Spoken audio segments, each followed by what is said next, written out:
Good morning, y'all. Please be seated. I'm glad y'all all here, and I'm especially thankful to have my cabinet join me for this today. And I've asked all of you to come so I can share some really exciting news with you. Within just hours of taking the oath of office, the first cabinet member that I met with was Commerce Secretary Greg Canfield. Since day one, my focus has been on the economic climate of Alabama and also on creating more jobs for our people. Now, it's no secret that Alabama has lots of challenges right now.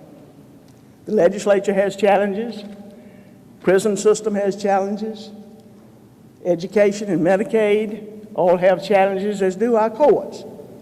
But what I can tell you today is that regardless of the challenges that we face, new jobs for our people go a long way to helping solve those problems. So today I am proud to report to you that our state's seasonally adjusted unemployment rate for May is 4.9%.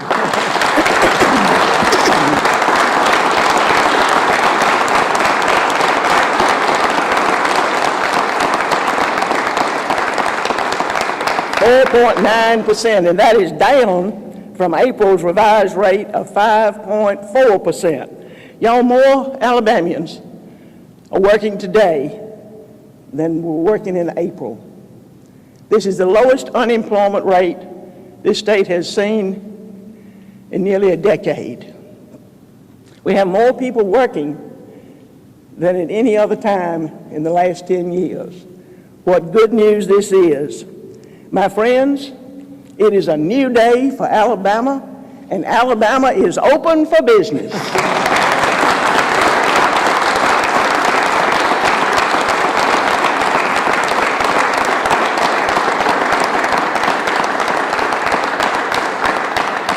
Now, I'm not here to tell you that this good news is because of Kay Ivey. In fact, that's not what I'm saying at all. What I am saying is that we have more men and women able to provide for their families. This is because we have a team of people who are committed to providing and improving opportunities for our people and for providing a qualified, well-trained workforce for our businesses. That's why my cabinet is with me today. From early childhood education to commerce to labor to minority affairs to conservation, to our community colleges and higher education, all of us are united in our quest to make it possible for every Alabamian to have access to opportunity as they will. Alabama is indeed open for business.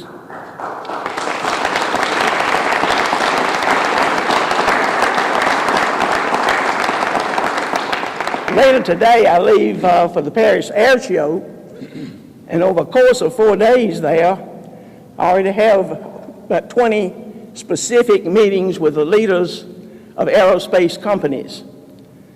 I'll be working to build relationships with these folks. I will tell them what Alabama has to offer and why they should become a part of Sweet Home Alabama. But you see, businesses don't just come overnight to our state, nor does our unemployment rate drop overnight. Both take time, building relationships, and a lot of elbow grease. Efforts like what I'll be doing in Paris and what my cabinet and staff and I do every day makes days like today possible. My first major legislative push after becoming governor was the Alabama Jobs Act. The Alabama Jobs Act, along with building relationships, shows companies that Alabama is serious about attracting good, high-paying jobs. The Jobs Act and others like it are why we are able to be here today. The numbers we celebrate today indicate what happens when people work together, we work hard together, and we work strategically to declare that Alabama is open for business. As governor, it's my desire that every Alabamian wakes up expecting that today will be better than yesterday and that tomorrow will be better than today. The unemployment numbers that we present today are a testament that we're well on our way to fulfilling that dream. I want to thank you all for being here. Now I want to ask Labor Secretary Fitzgerald Washington to come forward with some remarks about today's announcement. Thank you.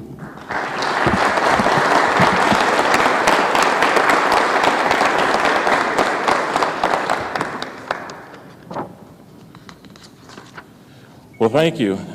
Thank you, Governor Ivey. I'm proud to be here with you today and to help you announce this wonderful unemployment rate. This is great news. The last time Alabama experienced an unemployment rate under 5% was back in 2008, nearly 10 years ago. Over the past 3 months, we've seen an impressive 1.3 percentage point decrease. In fact, last month, Alabama had the largest unemployment rate drop in the nation. That may be the case again this month. 50,000 more people are working now than last year. That means 50,000 more people are better able to provide for their families and bettering their lives. Employers are hiring and are confident in our economy. For the second month in a row, our economy is supporting more than 2 million jobs.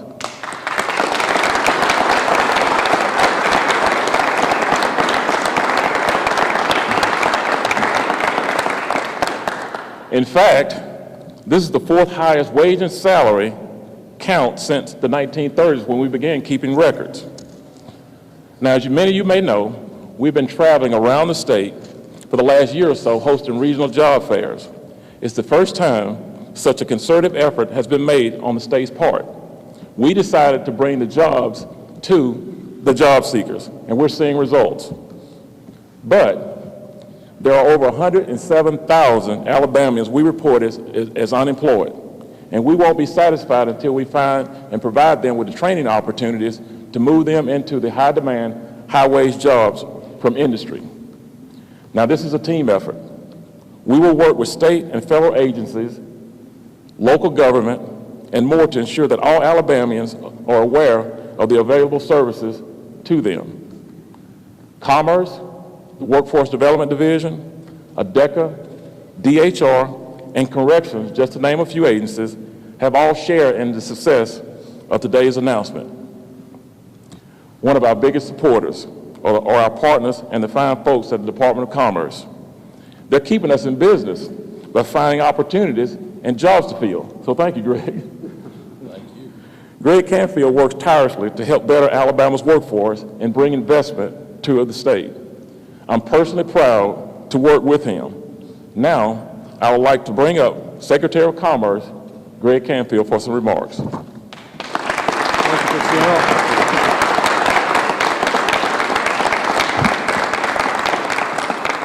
Thank you, Fitzgerald. Governor Ivey, good morning. Good morning. What great news. I've got news for you, though. It's not 20 appointments, it's now 21. We'll brief you on that later. You know, the Alabama Department of Commerce does not do this alone. As the governor mentioned, and I think as Fitzgerald Washington so aptly put it, the numbers today and the jobs that we're celebrating represented by those numbers is truly a team effort. The Department of Commerce and our team is a team of professionals dedicated each and every day to promoting the best that Alabama has to offer to the world. And we do compete on the worldwide stage.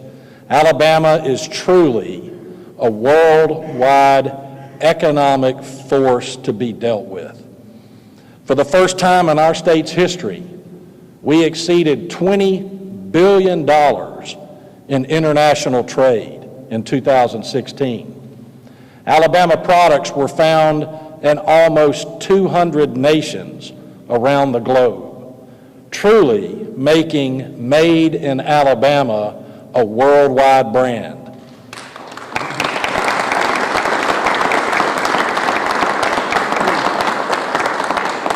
For that to happen, it takes a strong partnership, and that partnership is represented by the men and women that I am very proud to be standing with here today, the members of Governor Kay Ivey's cabinet.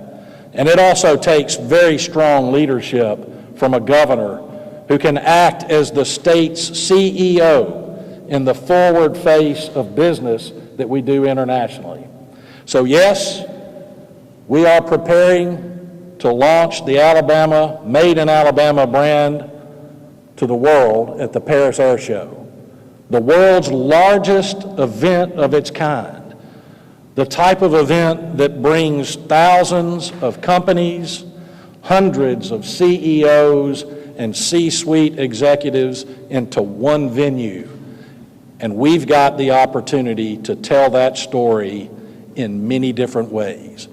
And has it paid off for us in our engagement at the Paris Air Show in the past? Absolutely.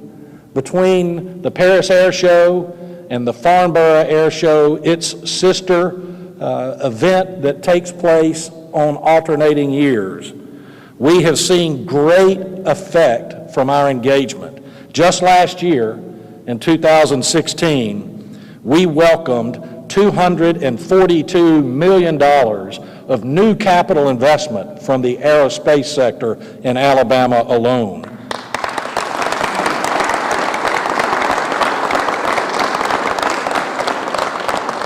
The important thing about that investment is the jobs.